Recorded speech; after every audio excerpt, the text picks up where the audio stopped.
ਸਤਿ ਸ਼੍ਰੀ ਅਕਾਲ ਜੀ। ਪੰਜਾਬੀ ਰੇਡੀਓ ਤੇ ਪੰਜਾਬੀ ਟੀਵੀ USA ਵੇਖ ਸੁਣ ਰਹੇ ਸਾਰੇ ਸਰੋਤਿਆਂ ਦਾ ਬਹੁਤ-ਬਹੁਤ ਸਵਾਗਤ ਹੈ ਇਸ ਸਮੇਂ ਦੇ ਵਿਸ਼ੇਸ਼ programme beyond the headlines with Mandeep Punia ਦੇ ਵਿੱਚ।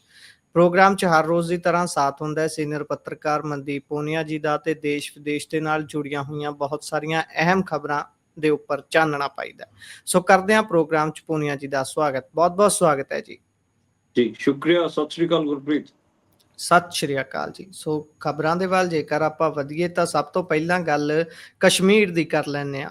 ਕਸ਼ਮੀਰ ਉਧਰੋਂ ਪਰੇ ਲਦਾਖ ਅੱਜ ਕੱਲ੍ਹ ਇਹ ਸੁਰਖੀਆਂ ਦੇ ਖਾਸਾ ਸੁਰਖੀਆਂ ਬਟੋਰ ਰਹੇ ਨੇ, ਵਿਸ਼ਾ ਬਣੇ ਹੋਏ ਨੇ ਚਰਚਾ ਦਾ ਪੂਰੇ ਦੇਸ਼ ਦੇ ਵਿੱਚ।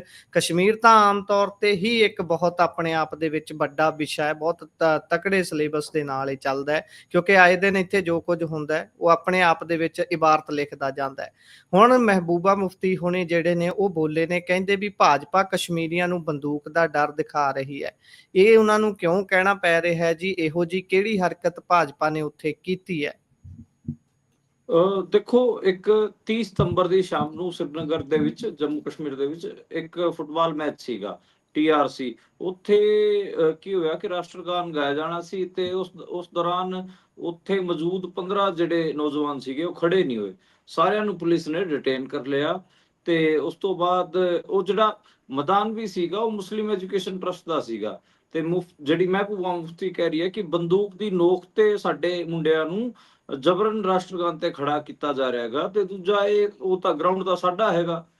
ਫਿਰ ਤੁਸੀਂ ਸਾਡੇ ਜਿਹੜੇ ਖੇਡ ਦੇ ਮੈਦਾਨ ਨੇ ਉਹ ਵੀ ਸਾਡੇ ਤੋਂ ਖੋਹ ਰਹੇ ਹੋ, ਉੱਥੇ ਜ਼ਬਰਦਸਤੀ ਤੁਸੀਂ ਇਹ ਚੀਜ਼ਾਂ ਕਰ ਰਹੇ ਹੋ। ਇਹ ਗੱਲ ਉਹਨਾਂ ਵੱਲੋਂ ਕਹੀ ਗਈ ਹੈਗੀ ਆ ਤੇ ਉਹਨਾਂ ਨੇ ਕਿਹਾ ਕਿ ਅੱਜ ਦੇ ਟਾਈਮ ਜੋ ਹਾਲਾਤ ਨੇ ਉੱਥੇ ਬੰਦੂਕ ਦਾ ਪਹਿਰਾ ਹੈਗਾ ਤੇ ਬੰਦੂਕ ਦੇ ਪਹਿਰੇ ਤੇ ਹੀ ਕਸ਼ਮੀਰੀਆਂ ਨੂੰ ਆਪਣੀ ਦੇਸ਼ ਭਗਤੀ ਸਾਬਿਤ ਕਰਨ ਵਾਸਤੇ ਮਜਬੂਰ ਕੀਤਾ ਜਾ ਰਿਹਾ ਹੈਗਾ। ਜੀ, ਇਹ ਬੜੀ ਦਿਲਚਸਪ ਗੱਲ ਹੈ। ਇਸ ਤੋਂ ਅੱਗੇ ਜੇਕਰ ਚੱਲੀਏ ਤਾਂ ਉਧਰ ਖੇਤੀ ਕਿਸਾਨ ਜਿਹੜੇ ਨੇ, ਖੇਤੀ ਦੇ ਨਾਲ ਜੁੜੇ ਹੋਏ ਲੋਕ ਨੇ, ਉਹਨਾਂ ਦੀ ਆਤਮ ਹੱਤਿਆ ਦਾ ਆંકੜਾ ਤਾਂ ਪਹਿਲਾਂ ਵੀ ਕਈ ਵਾਰ ਜਨਤਕ ਹੋਇਆ ਹੈ। ਹਰ ਵਾਰ ਪਿਛਲੀ ਵਾਰ ਦੇ ਨਾਲੋਂ ਵੀ ਚਿੰਤਾਜਨਕ ਵਿਸ਼ਾ ਇਹ ਬਣ ਜਾਂਦਾ ਹੈ।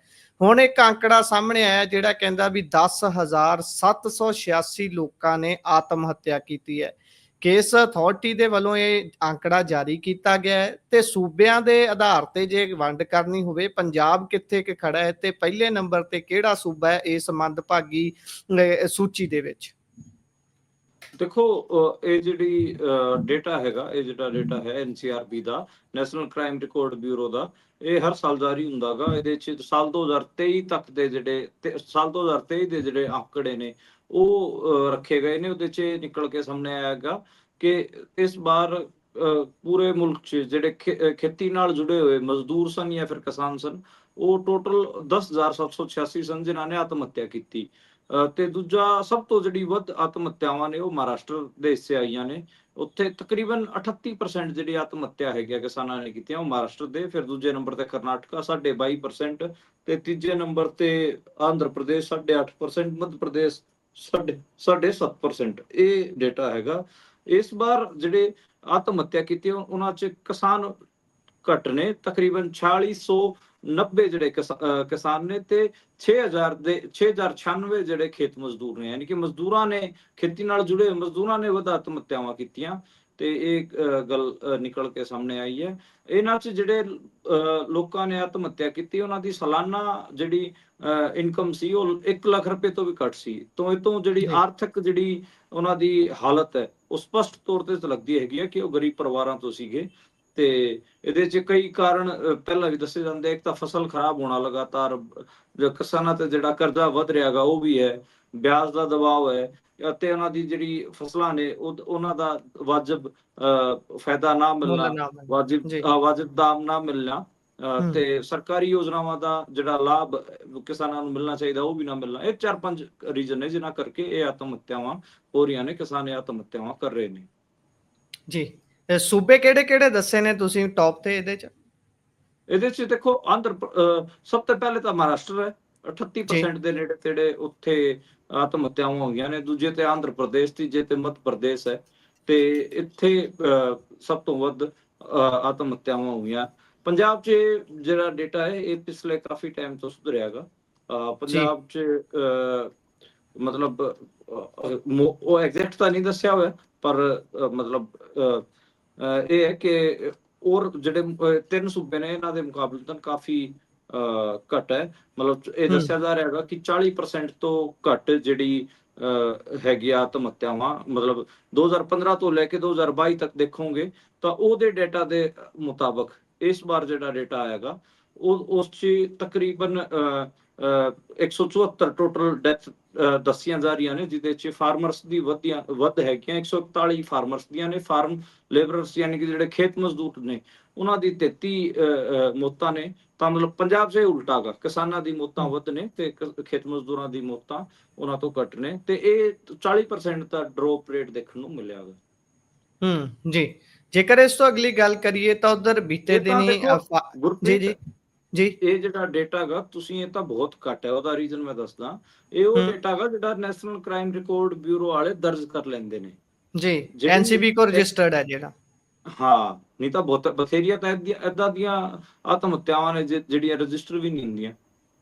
ਪੰਜਾਬ ਦੇ ਵਿੱਚ ਇਹੀ ਸਥਿਤੀ ਹੈ। ਹੁਣ ਪੰਜਾਬ ਦਾ ਜੇ ਟੈਕਨੀਕਲ ਆਧਾਰ ਬਣਾਉਣਾ ਹੋਵੇ ਵੀ ਭਾਈ ਪਿਛਲੇ ਜਦੋਂ ਤੋਂ ਪੰਜਾਬ 'ਚ ਆਮ ਆਦਮੀ ਪਾਰਟੀ ਦੀ ਸਰਕਾਰ ਆਈ ਹੈ, ਕਿੰਨੀਆਂ ਟੈਕਨੀਕਲ ਤੌਰ ਤੇ ਜਿਹੜੀਆਂ ਰਜਿਸਟਰ ਹੋ ਚੁੱਕੀਆਂ ਨੇ ਕਿਸਾਨਾਂ ਦੀਆਂ ਮੌਤਾਂ ਹੋਈਆਂ ਨੇ, ਤਾਂ ਉਹਨਾਂ ਦਾ ਆંકੜਾ 0 ਹੋਊਗਾ। ਸਰਕਾਰ ਨਹੀਂ ਆંકੜਾ ਦੇ ਪਾਊਗੀ ਕਿਉਂਕਿ ਇਹਨਾਂ ਨੇ ਕੁਝ ਚੇਂਜਸ ਕੀਤੀਆਂ ਸੀ। ਉਹਦੇ ਵਿੱਚ ਇਹਨਾਂ ਨੇ ਇਹ ਚੇਂਜਾਂ ਕੀਤੀਆਂ ਕਿ ਉਹ ਰਜਿਸਟਰ ਕਿਵੇਂ ਹੋਣੀ ਹੈ ਮੌਤ।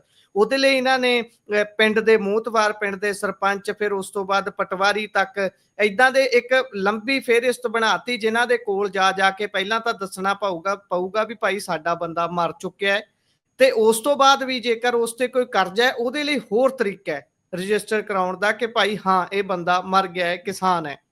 ਇਦਾਂ ਦੀਆਂ ਬਹੁਤ ਸਾਰੀਆਂ ਗੱਲਾਂ ਨੇ। ਤੇ ਬਿਲਕੁਲ ਤੁਸੀਂ ਸਹੀ ਗੱਲ ਫਰਮਾਈ ਹੈ ਕਿ ਇਹ ਆંકੜਾ ਜਿਹੜਾ ਕੁਝ ਵੀ ਨਹੀਂਗਾ, ਇਹ ਸਿਰਫ ਉਹ ਹੈ ਜਿਹੜਾ ਐਨਸੀਬੀ ਦੇ ਕੋਲ ਰਜਿਸਟਰ ਹੋ ਚੁੱਕਿਆ ਹੈ। ਅੱਗੇ ਚੱਲਦੇ ਆ, ਉਧਰ ਕੁਝ ਦਿਨ ਪਹਿਲਾਂ ਹੀ ਹਾਲੇ ਭਾਰਤ ਨੇ ਪਾਕਿਸਤਾਨ ਦੇ ਨਾਲ ਕ੍ਰਿਕਟ ਮੈਚ ਖੇਡਿਆ। ਉਹ ਏਸ਼ੀਆ ਕੱਪ ਦਾ ਫਾਈਨਲ ਸੀ, ਤੇ ਇਸ ਤੋਂ ਬਾਅਦ ਜਦੋਂ ਭਾਰਤ ਜਿੱਤ ਜਾਂਦਾ ਹੈ ਤਾਂ 45 ਮਿੰਟ ਤੱਕ ਕਹਿੰਦੇ ਪੋਸਟ ਮੈਚ ਪ੍ਰੈਜੈਂਟੇਸ਼ਨ ਹੀ ਨਹੀਂ ਹੋਈ। ਇਧਰੋਂ ਦਿੱਲੀ ਤੋਂ ਦੁਬਈ ਤੱਕ ਤਾਰਾਂ ਖੜਕਦੀਆਂ ਰਹੀਆਂ, ਫੋਨ ਹੁੰਦੇ ਰਹੇ ਕਿ ਭਾਈ ਕਿਵੇਂ ਕਰਨਾ ਹੈ ਟਰੋਫੀ, ਕਿਉਂਕਿ ਪਾਕਿਸਤਾਨੀ ਦੇ ਹੱਥੋਂ ਲੈਣੀ ਸੀ। ਇੱਕ ਪਾਕਿਸਤਾਨੀ ਮੌਸਨ ਨਕਵੀ ਜਿਹੜਾ ਹੈ ACC ਦਾ ਉਹ ਪ੍ਰਧਾਨ ਹੈ ਸ਼ਾਇਦ, ਉਸ ਦੇ ਕੋਲੋਂ ਇਨਕਾਰ ਕਰ ਦਿੱਤਾ ਸੀ ਪਰ ਭਾਰਤੀਆਂ ਨੇ ਟਰੋਫੀ ਲੈਣ ਤੋਂ। ਤੇ ਹੁਣ ਉਹ ਟਰੋਫੀ ਗਈ ਕਿੱਥੇ ਜੀ? ਭਾਰਤੀ ਤਾਂ ਬਿਨਾਂ ਟਰੋਫੀ ਤੋਂ ਪਰਤ ਆਏ, ਉਹ ਕਿੱਥੇ ਪਈ ਹੈ ਜੀ ਇਸ ਸਮੇਂ ਟਰੋਫੀ?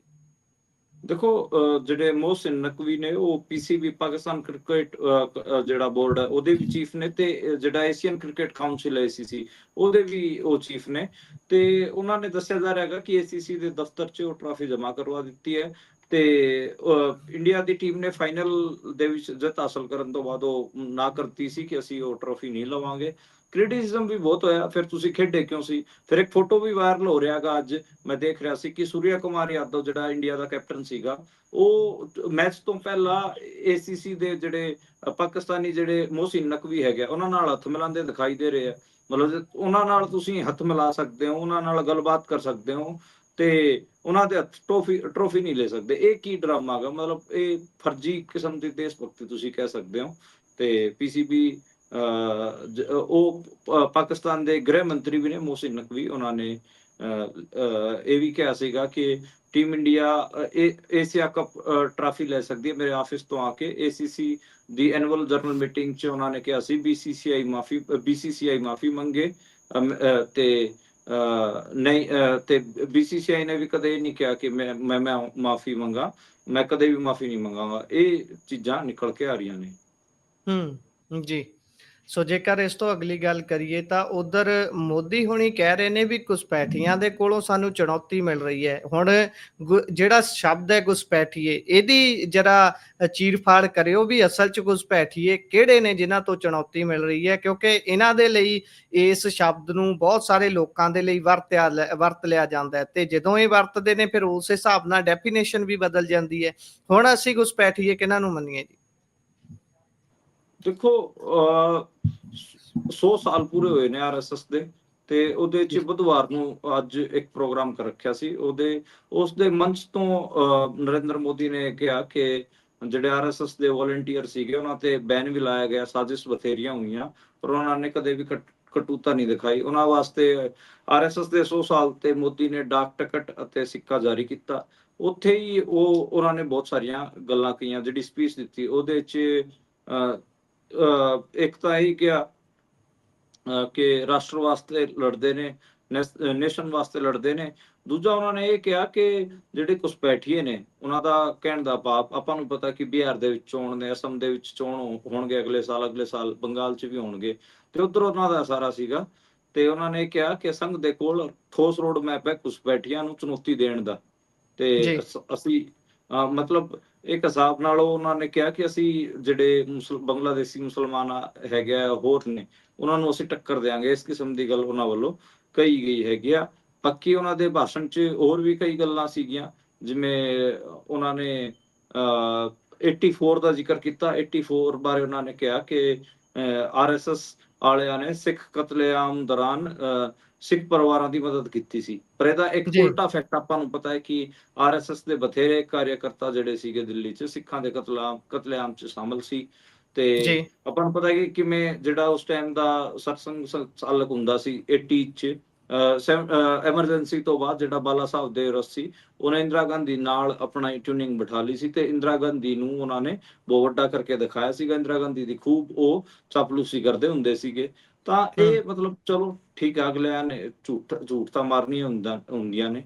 ਤੇ ਇਹ ਵੀ ਆਪਾਂ ਨੂੰ ਪਤਾ ਕਿ ਬਥੇਰੇ ਆਰਐਸਐਸ ਦੇ ਕਾਰਿਆਕਰਤਾ ਏਦਾਂ ਦੇ ਸੀਗੇ ਜਿਨ੍ਹਾਂ ਦੇ ਨਾਂ ਵੀ ਆਏ ਸੀਗੇ ਇਸ ਸਾਰੇ ਸਿੱਖ ਕਤਲੇਆਮ ਦੌਰਾਨ, ਕਿ ਉਹਨਾਂ ਨੇ ਵੀ ਸਿੱਖਾਂ ਦੇ ਉਲਟ ਮੋਲ ਭੜਕਾਇਆ। ਤੇ ਬਹੁਤ ਸਾਰੀਆਂ ਚੀਜ਼ਾਂ ਆਪਾਂ ਨੂੰ ਦਿੱਲੀ ਵਾਲੀ ਪਤਾਈਆਂ ਹੈਗੀਆਂ। ਤੇ ਉਹ ਝੂਠ ਮੈਨੂੰ ਲੱਗਿਆ। ਇੱਕ ਦੂਜਾ, ਪੰਜਾਬ 'ਚ ਕੱਲ ਲੁਧਿਆਣੇ 'ਚ 44 ਥਾਵਾਂ ਤੇ ਆਰਐਸਐਸ ਵਾਲੇ ਆਪਣਾ ਪ੍ਰੋਗਰਾਮ ਕਰਨਗੇ, ਜੀ ਪਰ ਪਰੇਡ ਨਹੀਂ ਕੱਢਣਗੇ। ਦੱਸਿਆ ਜਾ ਰਿਹਾ ਹੈਗਾ ਸ਼ਸਤਰ ਪੂਜਨ ਕਰਨਗੇ। ਸ਼ਸਤਰ ਪੂਜਨ ਤੁਸੀਂ ਲਾਓ ਕਿ ਆਪਣੇ ਹਥਿਆਰਾਂ ਦੀ ਪੂਜਾ ਕਰਨਗੇ ਹਿੰਦੂ ਰਾਸ਼ਟਰ ਵਾਸਤੇ। ਇਹੀ ਜੀ ਪੰਜਾਬ ਜਿਹੜੇ ਸਿੱਖ ਕਰਦੇ ਹਨ, ਹੂੰ ਤਾਂ ਫਿਰ ਤੁਸੀਂ ਦੇਖੋ ਕਿ ਉਹਨਾਂ ਨਾਲ ਹੋਊਗਾ ਕਿਵੇਂ। ਉਹਨਾਂ ਤੇ ਐਨਐਸਏ ਬਿਲਕੁਲ ਲਾ ਕੇ ਉਹਨਾਂ ਨੂੰ ਜੇਲ੍ਹਾਂ 'ਚ ਸਿੱਟ ਦਿੱਤਾ ਜਾਊਗਾ। ਸ਼ਸਤਰ ਹੂੰ ਪੂਜਨ ਕੀ ਹੁੰਦਾ ਗਾ, ਇਹ ਆਪਣੇ ਆਪ 'ਚ ਇੱਕ ਵੱਡਾ ਸਵਾਲ ਹੈ। ਕੱਲ 44 ਜੀ ਥਾਵਾਂ ਤੇ ਇਹ ਪ੍ਰੋਗਰਾਮ ਕਰ ਰਹੇ ਨੇ। ਉੱਥੇ ਦੇਖਿਓ ਤੁਸੀਂ, ਕੱਲ ਤੁਹਾਨੂੰ ਹਿੰਦੂ ਰਾਸ਼ਟਰ ਦੇ ਕਦੇ ਥਾਂ ਤੇ ਕਿਤੇ ਨਾ ਕਿਤੇ ਦਿਖ ਜੂਗਾ ਬਿਆਨ। ਜੀ ਇਹ ਇਹਨਾਂ ਦੇ ਇਹਨਾਂ ਵਿੱਚ ਤੇ ਤਾਂ ਕੋਈ ਇਹਨਾਂ ਦੇ ਵਿੱਚ ਤਾਂ ਵੈਸੇ ਚਲੋ ਆਪਾਂ ਵੈਸੇ ਇਹੋ ਜੀ ਗੱਲ ਤਾਂ ਆਪਾਂ ਤਾਂ ਵਿਸ਼ਲੇਸ਼ਣ ਕਰ ਰਹੇ ਹਾਂ ਉਸ ਚੀਜ਼ ਦਾ, ਪਰ ਕੀ ਹਿੰਦੂਆਂ ਦੇ ਵਿੱਚ ਵੀ ਸ਼ਸਤਰ ਧਾਰਨ ਦਾ ਕੋਈ ਰਿਵਾਜ ਹੁੰਦਾ ਹੈ? ਨਹੀਂ, ਕੋਈ ਰਿਵਾਜ ਨਹੀਂ ਹੁੰਦਾ। ਤੇ ਜੀ ਨਾ ਕੋਈ ਸ਼ਸਤਰ ਧਾਰਨ ਦਾ ਕੁਛ ਇਸ ਕਿਸਮ ਦਾ ਕੋਈ ਰਿਵਾਜ ਹਿੰਦੂਆਂ 'ਚ ਹੈ ਨਹੀਂ। ਤੇ ਹਿੰਦੂ ਧਰਮ ਕੀ ਹੈ, ਇਹਦੇ ਤੇ ਬਹੁਤ ਸਾਰੀ ਡਿਬੇਟ ਹੈ ਗੁਰਪ੍ਰੀਤ ਜੀ। ਹੂੰ ਜੀ ਹਿੰਦੂਇਜ਼ਮ ਦੇ ਅੱਡ ਅੱਡ ਰੂਪ ਆਪਾਂ ਨੂੰ ਦੇਖਣ ਨੂੰ ਮਿਲਦੇ ਨੇ ਪੂਰੇ ਇੰਡੀਆ ਦੇ ਵਿੱਚ। ਜੀ ਪਰ ਮਤਲਬ ਜਿਹੜਾ ਆਰਐਸਐਸ ਵਾਲਿਆਂ ਦਾ ਹਿੰਦੂਤਵ ਆ, ਉਹਦੇ 'ਚ ਤਾਂ ਉਹ ਮਨੂ ਸਮ੍ਰਿਤੀ ਨੂੰ ਮੇਨ ਮੰਨਦੇ ਨੇ। ਜੀ ਮਨੂ ਸਮ੍ਰਿਤੀ ਬੇਸਿਕਲੀ ਬ੍ਰਾਹਮਣਾਂ ਦੀ ਡੋਮੀਨੈਂਸ ਅਤੇ ਜਿਹੜਾ ਜਾਤੀਵਾਦ, ਪੂਰਾ ਆਪਾਂ ਕਹਿ ਲਏ ਬ੍ਰਾਹਮਣਿਕਲ ਜਿਹੜਾ ਸਿਸਟਮ ਹੈ, ਬ੍ਰਾਹਮਣਵਾਦ ਜਿਹੜਾ, ਉਹਦੀ ਉਹ ਜੀ ਡੋਮੀਨੈਂਸ ਸਥਾਪਿਤ ਕਰਨ ਦੀ ਗੱਲ ਹੈ। ਤਾਂ ਮਤਲਬ ਜੀ ਉਹਦੇ 'ਚ ਵੀ ਕੋਈ ਸ਼ਸਤਰਾਂ ਦੀ ਤਾਂ ਕੋਈ ਗੱਲ ਹੈ ਨਹੀਂ। ਜੀ ਜੇਕਰ ਇਸ ਤੋਂ ਅਗਲੀ ਆਪਾਂ ਗੱਲ ਕਰੀਏ ਤਾਂ ਉਧਰ ਰੇਪ ਦੇ ਮਾਮਲੇ ਦੇ ਵਿੱਚ ਬੀਤੇ ਦਿਨੀ ਇੱਕ ਬਹੁਤ ਪੁਰਾਣਾ ਕੇਸ ਖੁੱਲ ਜਾਂਦਾ ਹੈ ਆਮ ਆਦਮੀ ਪਾਰਟੀ ਦੇ ਵਿਧਾਇਕ ਪਠਾਨ ਮਾਜਰਾ ਦੇ ਉੱਪਰ। ਤੇ ਉਸ ਤੋਂ ਬਾਅਦ ਜਿਸ ਤਰੀਕੇ ਦੇ ਨਾਲ ਭੱਜ ਦੌੜ ਹੋਈ, ਹਰਿਆਣੇ ਤੱਕ ਤਾਰਾਂ ਖੜਕੀਆਂ, ਪੰਜਾਬ ਪੁਲਿਸ ਹਰਿਆਣੇ ਪਹੁੰਚ ਜਾਂਦੀ ਹੈ, ਪਰ ਪਠਾਨ ਮਾਜਰਾ ਹੁਣੀ ਦੱਸਿਆ ਜਾਂਦਾ ਵੀ ਉਹਨਾਂ ਨੂੰ ਭੱਚੀ ਦੇ ਕੇ ਨਿਕਲ ਜਾਂਦੇ ਨੇ। ਤੇ ਉਸ ਤੋਂ ਬਾਅਦ ਥੋੜੇ ਟਾਈਮ ਬਾਅਦ ਉਹ ਵੀਡੀਓਜ਼ ਜਾਰੀ ਕਰੀ ਜਾਂਦੇ ਨੇ। ਤੇ ਇਹ ਮਾਮਲਾ ਜਦੋਂ ਕੋਰਟ 'ਚ ਹੈ ਤੇ ਵੀ ਕਹਿੰਦੇ ਪਟਿਆਲਾ ਕੋਰਟ ਨੇ ਕੋਈ ਰਾਹਤ ਨਹੀਂ ਦਿੱਤੀ ਹੈਗੀ ਪਠਾਨ ਮਾਜਰਾ ਨੂੰ। ਹਾਂਜੀ, ਅੱਜ ਜਿਹੜੀ ਡਿਸਟ੍ਰਿਕਟ ਕੋਰਟ ਸੀ ਉਹਦੇ 'ਚ ਉਹਨਾਂ ਨੇ ਆਪਣੀ ਅਗਰਿਮ ਜ਼ਮਾਨਤ ਵਾਸਤੇ ਅੱਜ ਕੱਲ੍ਹ ਆਈ ਸੀ, ਪਟੀਸ਼ਨ ਪਾਈ ਸੀ। ਤੇ ਪਰ ਜੀ ਉਹਨਾਂ ਨੂੰ ਬੇਲ ਦਿੱਤੀ ਨਹੀਂ ਗਈ। ਤਕਰੀਬਨ 2 ਘੰਟੇ ਤੱਕ ਇਹ ਮਾਮਲਾ ਚੱਲਿਆ। 4:30 ਵਜੇ ਤੱਕ ਜਿਹੜੀ ਪੂਰੀ ਬਹਿਸ ਹੋਈ, 2:15 ਵਜੇ ਸ਼ੁਰੂ ਹੋਈ ਸੀ। ਤੇ ਬਹਿਸ ਬਹੁਤ ਜ਼ੋਰਦਾਰ ਹੋਈ। ਕੋਈ ਫੈਸਲਾ ਅਦਾਲਤ ਨੇ ਨਹੀਂ ਦਿਆ। ਅਦਾਲਤ ਨੇ ਅਗਲੀ ਤਰੀਕ ਤੈਅ ਕਰ ਦਿੱਤੀ ਹੈ 6 ਅਕਤੂਬਰ। ਹੁਣ 6 ਅਕਤੂਬਰ ਨੂੰ ਦੁਬਾਰੇ ਉਹਨਾਂ ਦੇ ਮਾਮਲੇ ਤੇ ਬਹਿਸ ਹੋਊਗੀ।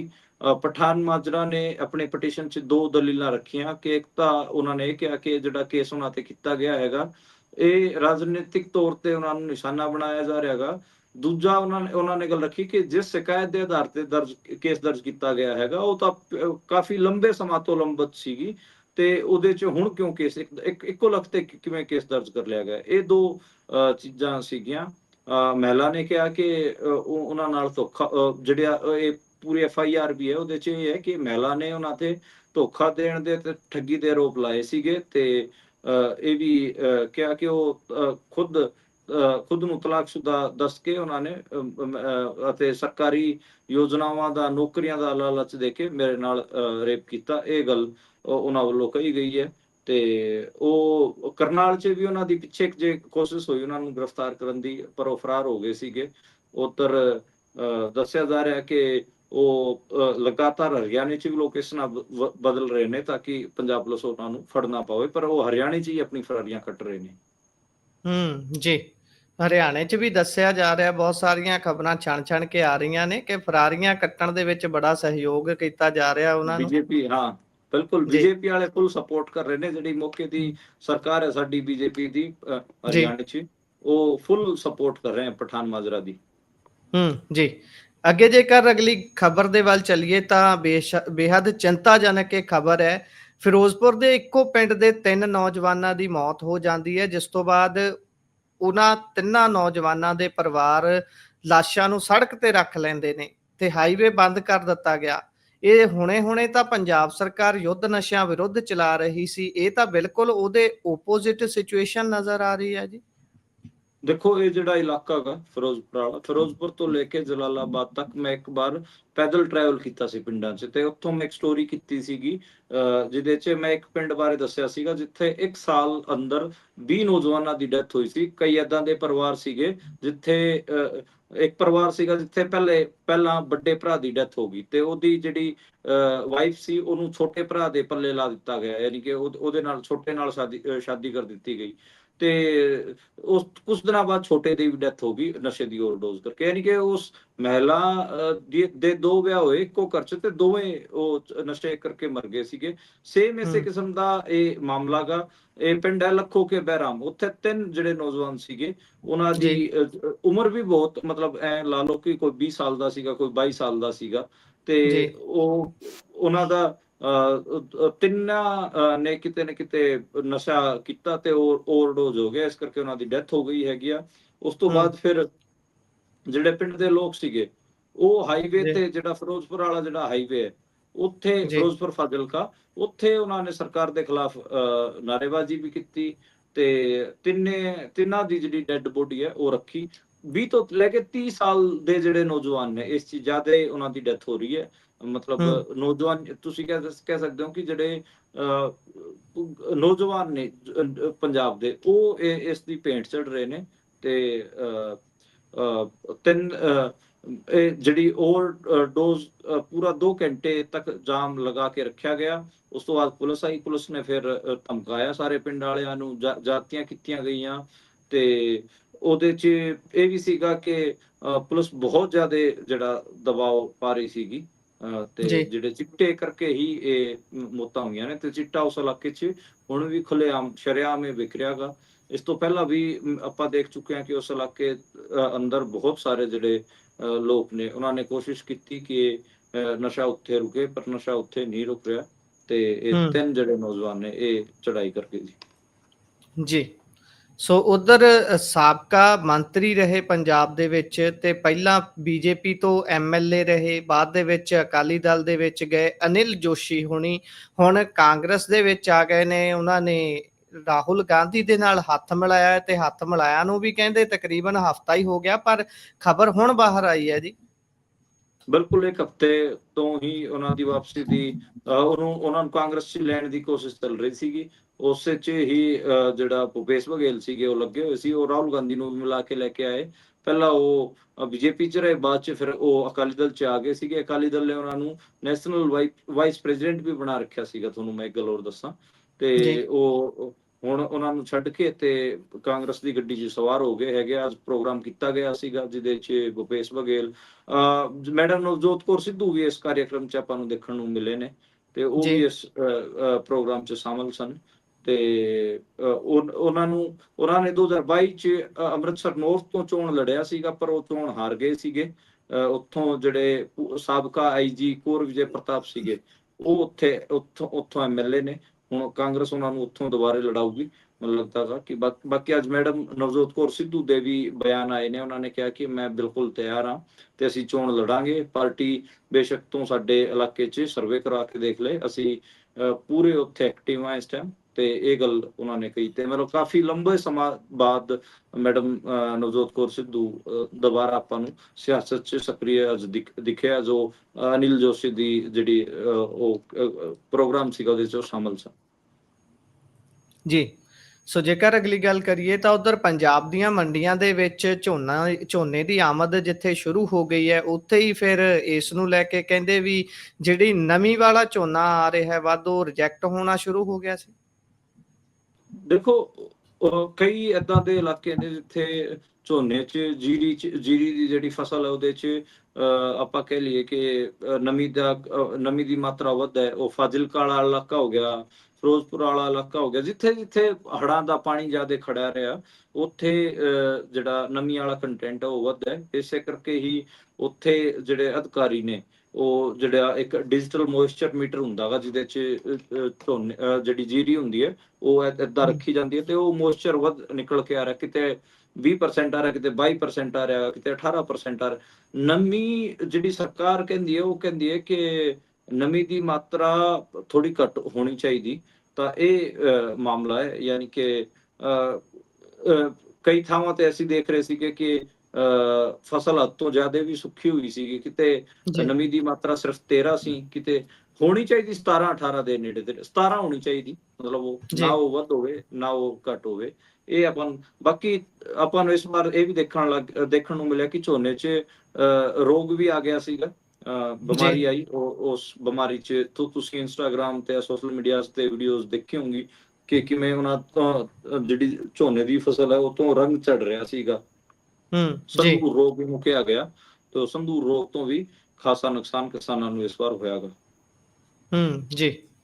ਸੋ ਇਸੇ ਦੇ ਨਾਲ ਉਧਰ ਪੰਜਾਬੀ ਸਿੰਗਰ ਰਾਜਵੀਰ ਜਵੰਦਾ ਹੋਣਾ ਦੀ ਸਿਹਤ ਦੇ ਬਾਰੇ ਕੋਈ ਬੁਲੇਟਿਨ ਨਵਾਂ ਜਾਰੀ ਹੋਇਆ ਜੀ, ਹੈਲਥ ਬੁਲੇਟਿਨ? ਅੱਜ ਬਸ ਇੱਕ ਗੱਲ ਕਹੀ ਗਈ ਹੈ ਕਿ ਉਹ ਲਾਈਫ ਸਪੋਰਟ ਸਿਸਟਮ ਤੇ ਹੀ ਹੈਗਾ, ਨਿਊਰੋ ਸਾਇੰਸ ਦੀ ਟੀਮ ਹੈ, ਕੜੀ ਨਿਗਰਾਨੀ ਰੱਖ ਰਹੀ ਹੈ, ਲੇਕਿਨ ਉਹਨਾਂ ਦੀ ਜਿਹੜੀ ਨਿਊਰੋਲੋਜੀਕਲ ਹਾਲਤ ਹੈ ਉਹ ਖਾਸੀ ਕ੍ਰਿਟੀਕਲ ਹੈ। ਹਜੇ ਤੱਕ ਉਹਦੇ 'ਚ ਕੋਈ ਖਾਸ ਸੁਧਾਰ ਦੇਖਣ ਨੂੰ ਨਹੀਂ ਮਿਲ ਰਿਹਾ। ਬਹੁਤ ਸਾਰੇ ਜਿਹੜੇ ਪੋਲੀਟੀਸ਼ੀਅਨ ਨੇ, ਕਲਾਕਾਰ ਨੇ, ਉਹਨਾਂ ਨੂੰ ਮਿਲ ਰਹੇ ਨੇ। ਡਾਕਟਰਾਂ ਨੇ ਕੁਝ ਚੀਜ਼ਾਂ ਹੋਰ ਵੀ ਦੱਸੀਆਂ, ਜਿਵੇਂ ਉਹਨਾਂ ਦੇ ਪੂਰੇ ਸਰੀਰ ਨੂੰ ਆਕਸੀਜਨ ਨਹੀਂ ਮਿਲ ਪਾ ਰਹੀ ਹੈ, ਉਹਨਾਂ ਦੇ ਹੱਥਾਂ ਪੈਰਾਂ 'ਚ ਕਮਜ਼ੋਰੀ ਹੈ, ਤੇ ਇਹ 2-3 ਚੀਜ਼ਾਂ ਵੱਧ ਦੇਖਣ ਨੂੰ ਮਿਲੀਆਂ ਨੇ। ਤੇ ਸਾਰੇ ਜਿਹੜੇ ਕਲਾਕਾਰ ਨੇ ਉਹ ਵੀ ਅਰਦਾਸ ਕਰ ਰਹੇ ਨੇ। ਕਈ ਗੁਰਦੁਆਰਿਆਂ 'ਚ ਵੀ ਅਸੀਂ ਦੇਖ ਰਹੇ ਹਾਂ ਕਿ ਉਹਨਾਂ ਦੇ ਨਾਂ ਤੋਂ ਅਰਦਾਸ ਹੋ ਰਹੀਆਂ ਨੇ ਤੇ ਬਹੁਤ ਮਤਲਬ ਉਹਨਾਂ ਦੀ ਹਾਲਤ ਹੈ ਉਹ ਹਜੇ ਮਤਲਬ ਠੀਕ ਨਹੀਂ ਹੈ ਤੇ ਨਿਊਰੋ ਸਾਇੰਸ ਦੀ ਟੀਮ ਲੱਗੀ ਹੋਈ ਹੈ। ਜੀ। ਸਾਰੇ ਆਸ ਕਰ ਰਹੇ ਨੇ ਕਿ ਜਲਦ ਤੋਂ ਜਲਦ ਰਾਜਵੀਰ ਜਵੰਦਾ ਹੋਣੀ ਤੰਦਰੁਸਤ ਹੋਣ। ਘੱਟੋ ਘੱਟ ਇਹ ਸਾਰਿਆਂ ਨੂੰ ਖਬਰ ਤਾਂ ਜਲਦੀ ਸੁਣਨ ਨੂੰ ਮਿਲੇ ਕਿ ਉਹ ਹੋਸ਼ ਦੇ ਵਿੱਚ ਨੇ, ਕਿਉਂਕਿ ਬਹੁਤ ਸਾਰੀਆਂ ਖਬਰਾਂ ਫੈਲ ਰਹੀਆਂ ਨੇ ਲਗਾਤਾਰ ਉਹਨਾਂ ਦੇ ਪਰਿਵਾਰਕ ਜੀਵ ਵੀ ਅਪੀਲ ਕਰ ਰਹੇ ਨੇ ਕਿ ਭਾਈ ਘੱਟੋ ਘੱਟ ਤੁਸੀਂ ਨੈਗੇਟਿਵ ਖਬਰਾਂ ਨਾ ਫੈਲਾਓ। ਤੇ ਇਸੇ ਦੇ ਨਾਲ ਪ੍ਰੋਗਰਾਮ ਦਾ ਸਮਾਂ ਇੱਥੇ ਹੀ ਸਮਾਪਤ ਹੁੰਦਾ। ਤੁਸੀਂ ਜੁੜੇ ਜਾਣਕਾਰੀਆਂ ਸਾਂਝੀਆਂ ਕੀਤੀਆਂ, ਬਹੁਤ ਬਹੁਤ ਧੰਨਵਾਦ ਜੀ।